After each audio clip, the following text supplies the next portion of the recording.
As the summer of 1943 came to an end, Bob's life began to change in ways he could not fully understand.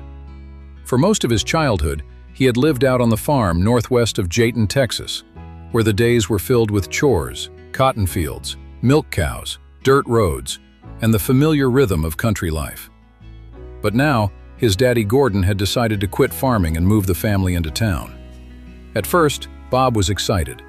He was about to start his freshman year at Jayton High School, and living in town meant he could walk to school instead of riding the bus. He would be closer to his friends, closer to the school events, closer to the life of a high school boy who was beginning to feel almost grown. But underneath that excitement, Bob carried a quiet worry.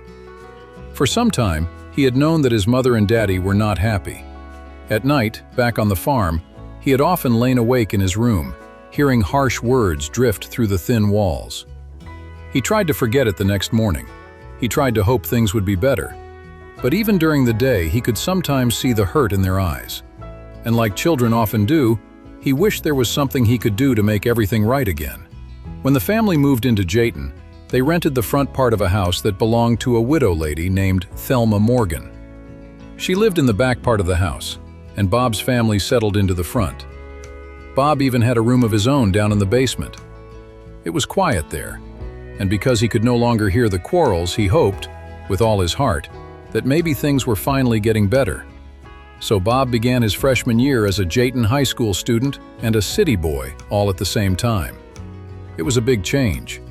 He no longer had all the farm chores he once had, but he still had plenty of work to do.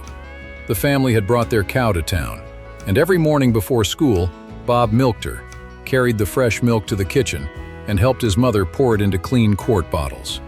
Then, rain or shine, he delivered milk to customers around town, setting the bottles on porches and collecting the empties for the next day. After school, he sometimes helped his friend Don Patton deliver ice from the grocery store.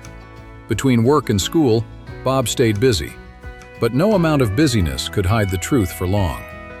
By the time school was out, Gordon had moved away, and Edith told Bob that she and his daddy were going to get a divorce. It was a sad time for everyone.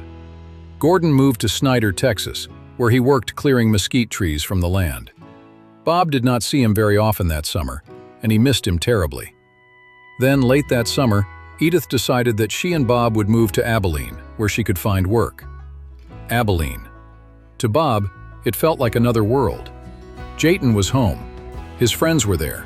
His grandparents were there. His aunts, uncles, cousins, and everything familiar were there. And Abilene High School was huge. His class in Jayton had only 17 students. In Abilene, his sophomore class would have nearly 400. But Bob knew he had to go with his mother. He loved her, and she needed him. On the day they were to leave, Gordon came to Jayton so Bob could tell him goodbye. It was the saddest day of Bob's young life. When Bob walked toward the house where his daddy was waiting, Gordon hurried out to meet him. The two grabbed each other in a great big bear hug, both of them trying hard to hold back tears. Gordon loved his only child more than words could say, and Bob loved his daddy just as deeply. For a while, they talked man to man. Gordon tried to reassure Bob that everything would be all right, and that Bob could come visit him wherever he was. Then Gordon grew very serious. He looked into his son's eyes and said, "Son, there is something I want to talk to you about before you go." Bob was 15 now, Gordon told him, and he was just the right age to get into trouble if he was not careful.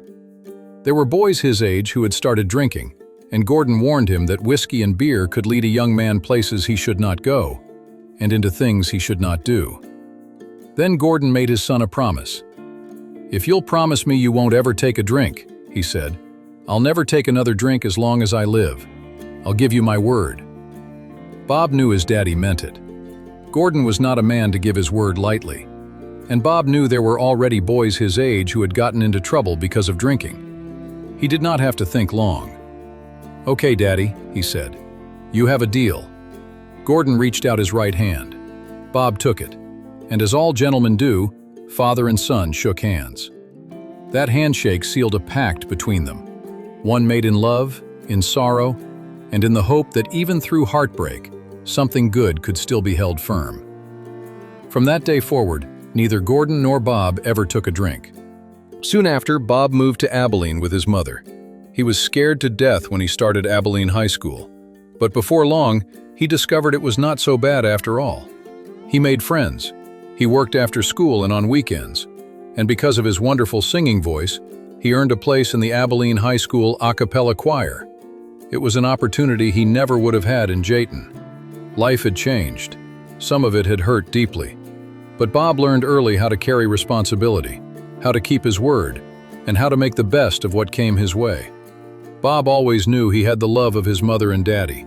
He had the love of his family. And most important of all, he had the love and guidance of Jesus Christ in his life. And in the end, that was more than enough.